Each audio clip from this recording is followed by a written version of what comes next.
અમદાવાદથી ધોલેરા જનારા મુસાફરો માટે મહત્વના સમાચાર સામે આવ્યા છે. જી હા, ધોલેરા એક્સપ્રેસ વે પર હવે સત્તાવાર રીતે ટોલ ટેક્સ વસૂલવાની શરૂ કરી દેવામાં આવ્યું છે.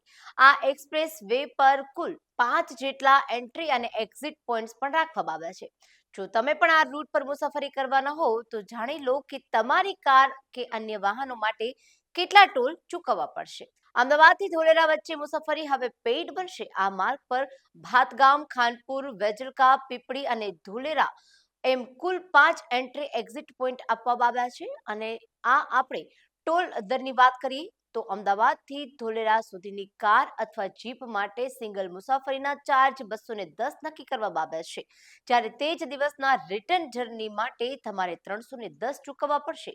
મોટા વાહનો જેવા કે બસ અને ટ્રક માટે સિંગલ ફેરીનો ચાર્જ 705 રહેશે. મહત્વની વાત એ છે NHAI દ્વારા શરૂ કરવામાં આવેલા આ ખાનગી વાહનો માટે વાર્ષિક પાસ પણ અહીં માન્ય રહેશે. આ પાસ દ્વારા તમે વર્ષમાં 200 વખત ટોલ પ્લાઝા પરથી પસાર થઈ શકો છો. આ નવા એક્સપ્રેસ વેને કારણે અમદાવાદ અને ધોલેરા વચ્ચેનું જે અંતર ઘટશે અને મુસાફરી વધુ ઝડપી બનશે, પરંતુ હવે ખિસ્સા પર ટોલનો બોજ પણ વધશે.